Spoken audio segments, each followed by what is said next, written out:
If you're a developer in Japan, there's going to be some friction. Today I'm going to talk about what my life is like working as a developer in a Japanese company. I'm going to talk about my experiences, some of the things you need to look out for, hopefully some things that can maybe help you work in a Japanese company smoothly and adapt to things well. Honestly, there's a lot of pitfalls in Japanese companies that you got to be careful of, but things also aren't as bad as some people online would have you believe. The first thing on most people's mind is going to be overtime. Is there a ton of work after hours that you have to do? Yes and no. You're probably going to feel a lot of internal pressure to work longer hours, and that's because if your coworkers aren't going home late at night and you're the only one leaving first, you're going to have to stand up when your time's up and you want to go home and no one else around you will be. You're going to have to say something like, "Osaki ni otsukaresama," and everybody's going to be telling you, "Otsukaresama desu," and you'll be saying goodbye and you'll stand out. There's no, like, if you quietly go to the door, that's not greeting people on the way out and that's going to be rude. So you might feel bad about it. And that's going to be tough, right? So you'll feel a pressure probably to keep working. If you're the kind of person that won't worry about that and you can just leave on time and feel no external pressure, then that's okay. If you're not feeling that at all, I'd question if you understand how others around you feel yet. If you feel it and you're just like making an informed decision, good.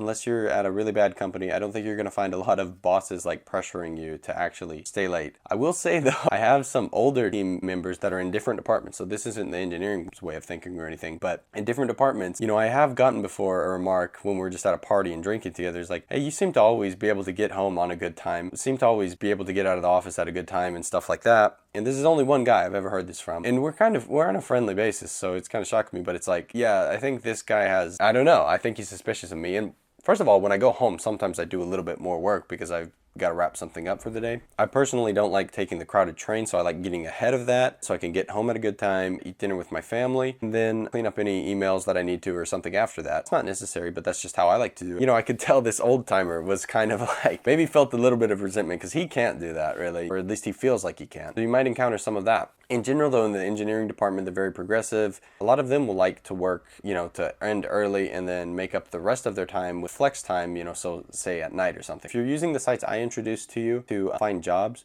you're probably not going to find a lot of buraku kigyo, very shady jobs. In fact, that kind of job is just decreasing in number in general, I think. But if you use the sites I introduced in some of the videos before, those sites generally won't let really shady sites on them in the first place. You shouldn't run into that kind of high pressure environment. Do your own investigation of the company ahead of time, look up any reviews if you can, just kind of, scope everything out before you commit long-term to that company.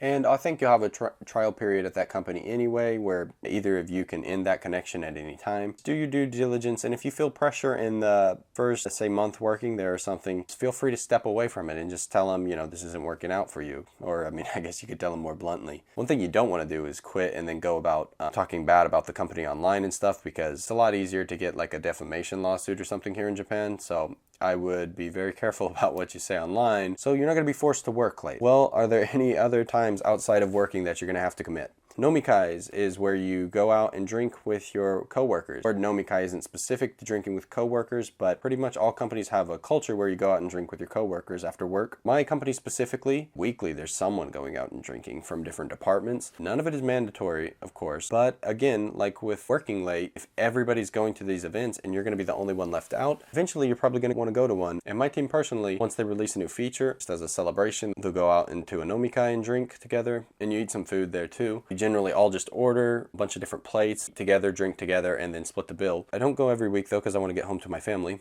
But every now and then I'm like, every now and then I feel a bit obligated to have a good time. In fact, if you want to dive into Japanese culture really quickly, I think it'll be a great experience to let yourself go to some of these nomikais. You're going to learn a lot about your coworkers, what their lives are like outside of work. Everyone loosens up a ton at this. Of course, a lot of people will drink at them. You don't have to drink at them. They'll drink some and loosen up, and you'll hear stuff you would never hear inside of work. So I think it can be a really great experience. If you start attending these occasionally, you're going to be so much more immersed in the culture than 90% of other foreigners in Japan, I would say. Again, though, I don't think they'll put pressure on you. Just if you want to be included in that conversation the next day or something, you might want to go with them. And especially as a foreigner, you want to close that gap as much as you can. So if there's already this cultural divide, going to nomikai will make you closer. It'll make you feel just like one of the team, one of the other Japanese members on the team, right? If you have a chance to close that gap a little bit, I'd say do it. There's a big nomikai at the end of the year called a Boninkai, which is forget the year party. It only happens once a year. It's basically a New Year's party. I would assume they have them overseas, but basically just a bunch of departments. So think of a nomikai times 10 or something. So that's fun too if you can participate in one of those. Aside from nomikais, my company personally has, occasionally they'll do a cookout where you can bring your kids, more of a family focused event. There'll be drinking there as well. In general, I'd say everyone just goes lighter and the kids are running around outside while everybody barbecues together. And so that's another way to bond with people. Some companies will have like sports groups or something, if it's a pretty big company, you're gonna have quite a few of those. My company personally doesn't have those. Some people go and golf together, but that's about it. Now that we got some of the social stuff outside of the workplace covered, what's it like actually talking to people within the company, specifically if you're an engineer? I got this question a lot in my first video. What language? Is it primarily English? Is it primarily Japanese? It's gonna vary a ton based on the company, but in general, you're going to be able to get by with English quite a bit in the engineering department. English is kind of the lingua franca of programming. Most programming languages and frameworks, documentation is primarily written in English, and there will be translations sometimes, but most of the time you'll have to revert back to the English documentation. So engineers are really adept at listening to English specifically, and depending on the person, they might be really good at speaking it as well. Within the engineering department, you can get pretty far with that. The thing is, when you go outside of that, that's just not going to be the case. So if you're communicating with other departments, say the ones that talk to your clients, if it's a business-to-business company, they're going to be speaking primarily in Japanese. This is why I say it's super important to speak Japanese in Japan. I mean, this is Japan,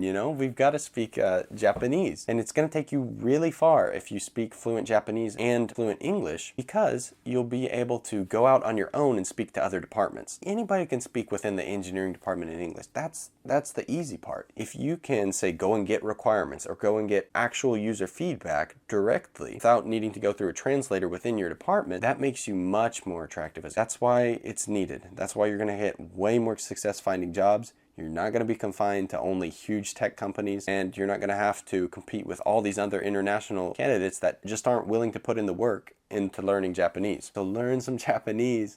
Make yourself a super attractive candidate. As for the actual programming, variable names, they're in English. They will sometimes be very badly named. So feel free to, don't just go in and blow up the whole code base and try to refactor everything. But, when you're making changes, feel free, hey, can we rename this? Because this English name is a bit misleading.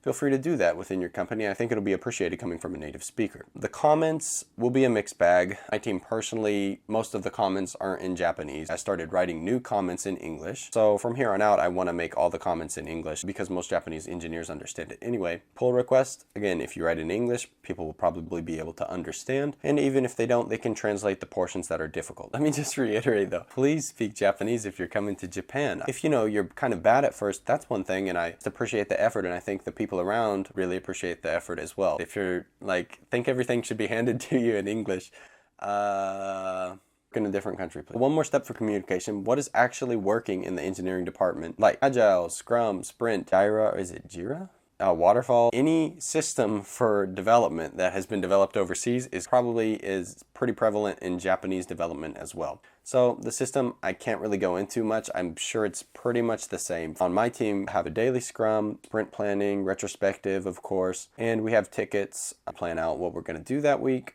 So I think that's really similar to what I did back in the US. Every quarter we reset goals. We do OKR. The company has a goal, and then the product division has a goal, then specific products, those development teams have a goal, and we'll just work towards those. I think that's going to just depend on the company. As far as what is meeting those goals or not meeting them, if you don't meet the goals, there's nothing punitive at my company. It's mainly just for reflect on it as a team and then reflect on it as an individual. It's mainly for self-improvement and team improvement and measuring progress. You might imagine in Japan, it's super top down. The top decides everything, and then okay, how do I follow that? At my company, it's much more of a collaborative effort where we all kind of talk, what do we need to get done? And we decide, the steps that we actually need to do within each week to achieve those goals. If you do hit the goals though, this isn't directly correlated to the goals, but it's more how good you do.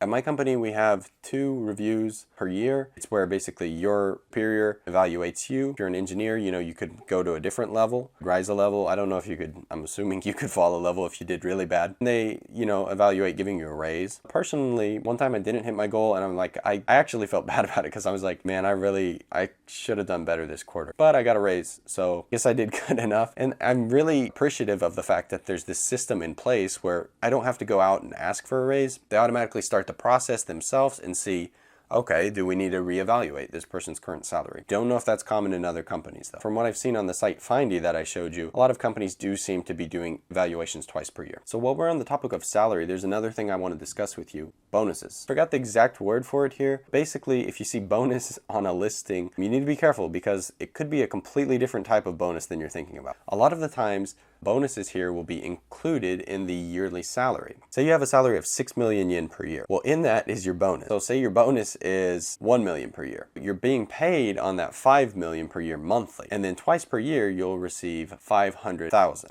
2 parts of that 1 million bonus, right? Which is a substantial sum, right? I mean, it'd be like getting $5,000 extra twice per year. So you got to be careful about that because you'll think, oh, this company gives out bonuses, which is great, but actually it's just in the salary already. This is becoming less common, but it's still quite a common practice. So just be sure if you see anything about bonus to ask what percentage of that salary is bonus, how often is it paid out? So probably twice per year, but just go ahead and ask. It doesn't necessarily mean that it's a bad company, but it might mean that some other practices within that company are a bit dated. So why would they do that? Well, the contract they sign with you with your yearly salary, your base salary, they would have to pay that. They can't get out of paying that. But with the bonus portion of that salary, if times were tough, they could cut everyone's bonus salary or just one person's bonus salary to save the company money. In practice, this would make people really upset. So they're probably not going to do it, but it's always a possibility. And also I think there's some tax implications, some ways that it's actually better for the person receiving it as well. So someone more knowledgeable about that, please comment if you could. And then I'm sure, of course, there are some companies that actually pay bonuses, like based on performance, but you just have to ask about that. So how is working with other Japanese developers? Of course, it's going to depend on the company and even more on the individual. But I think there's this image of Japanese people being shy and not really speaking up. There's a lot of truth to this. When I was being onboarded and participating in some planning meetings, I had some opinions and I could see another person had an opinion, like a kind of a doubt about what was being said, but they never spoke up about it. And eventually I spoke up. I was like, hey, what about this part? And that person then chimed in and agreed with me. That person had only been there about maybe a month or two before me, but they were, still really hesitant about speaking out in a meeting with many people in it like that. But then, once someone else spoke up, once I spoke up, they also joined in. So I think you are going to see a lot more of that here than you would in the West, probably. Also with the workplace culture, at least among engineers, primarily men that I work with, there's much less of a tendency to talk behind people's backs because someone talking about someone else behind their back would reflect negatively on them. And, Japanese people are extremely sensitive. And in general, Japanese people are more sensitive to, that being perceived bad, being perceived as having like a hidden part of themselves. I think they're a lot more careful about that. And in my opinion, it makes for a better workplace, if everybody's not stirring up drama just because they don't want to be perceived as bad. I mean, some people like to argue that, it's better for everybody to say what they're thinking out loud, but in my opinion, if it never comes out of your mouth, the bad news about you never spreads. It's just that one person's thinking bad about you. I don't have a problem with it. But when someone does want to say something questioning another person or like, well, I wonder what is going on with that person, they would only bring it up in like a nomikai setting, where you're drinking. And even then, they would preface it with, I have a lot of respect for this person. I really like this person, but this is kind of strange, right? Or something. So people will be very careful about how they talk about other people here. I like it. It seems like there's a lot of mutual respect. But at the same time, you never know what's brewing under the surface. So you kind of got to be hyper aware and make sure you're really not upsetting anyone. So where do you work as an engineer? At my company, most engineers work twice per week in the office and work 3 days remote. But when I do go in, say on Monday, let me tell you, the train is extremely packed. Probably exactly like you imagine. Full of salarymen just in suits, a sea of suits. Extremely packed. When I get on the train, I can always get on the train. At some of the stations I pass, there's so many people in there already that, of course, people have to push their way onto the train. I think you can see that a lot online, but sometimes they can't even push their way onto the train. It's so crowded.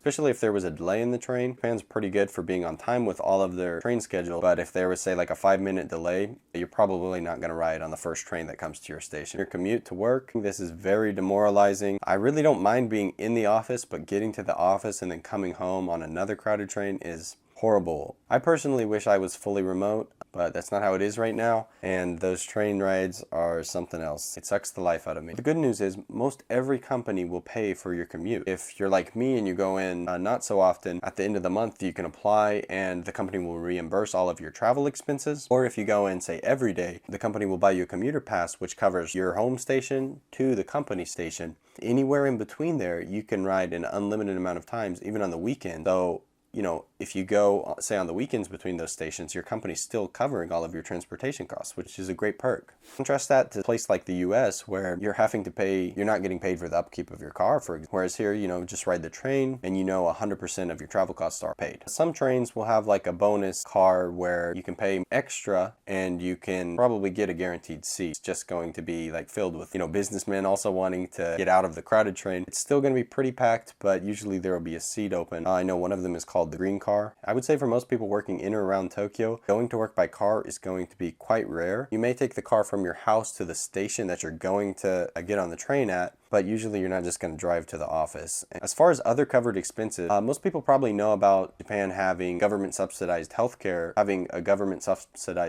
system. I'm not super familiar with the details of this. Basically, all I know is deducted from your taxes automatically. Depending on your salary, it could be a couple $100s per person. And then you just go to the doctor, pay a very small amount per visit. Doctor, dentist, eye exams, that kind of stuff, go in. Someone that knows more about the healthcare system, please explain what you can in the comments. Your company will give you an insurance card and give you an insurance card for all of your family members. And you just take that and present it to wherever you're having an appointment. Another thing that's just automatically done for you is taxes. If you're coming from the US, you probably know you have to do your tax stuff at the end of the year, file taxes here. That's all taken care of for you if you're just a regular company employee. If you have a side job, you're going to need to get something from your employer, fill out the form, and actually file your taxes yourself. Or you can tell your employer how much you earned on that side job and some of the details, which probably most people don't want to give to their employer, but that is another way of doing it. It's a good perk, to not have to think about this stuff, not have to think about insurance, not have to think about taxes. Sure, you'll want to audit it sometimes. Knowing that there's no time crunch on you to do some of these things is, I think, a good peace of mind. Another part of working at a Japanese company is practically a trope at this point, but the senpai culture, the senpai kohai culture. So a senpai just means your superior, and it's anyone that's entered the job before you. It could be someone that's older than you as well, but in a company setting, it's typically someone that came into the company before you. So that might only be a couple months in the company before you, but they're your senpai. There's not a strict set of rules around this. It's just generally, people know to treat this person with some respect.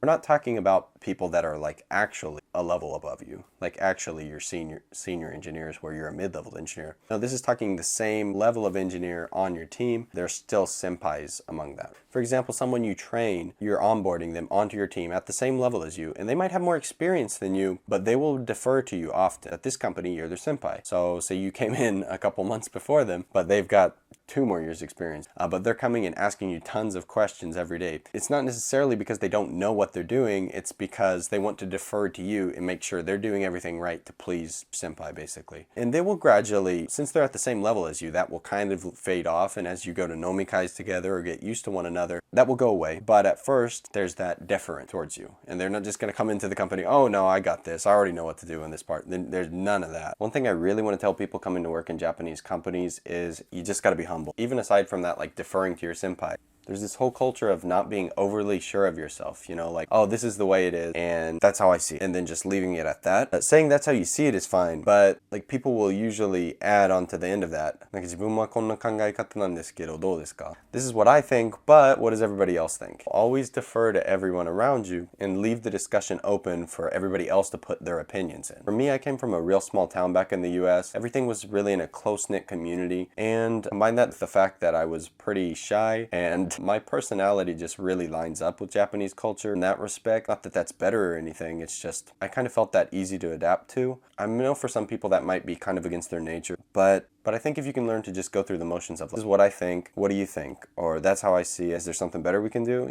Making a nice space where everybody can collaborate is going to be super important in a Japanese company. Of course, making a collaborative space is important everywhere, right? But it's just like you want to double the effort you put into that here. All right, guys, I think we covered a lot of ground in today's video. If you have any questions, please come over to the Discord. I'm going to put it in the description of this video. We've got a really fast growing community. People are always answering one another there. It's a great place to be. Come on over. Bye.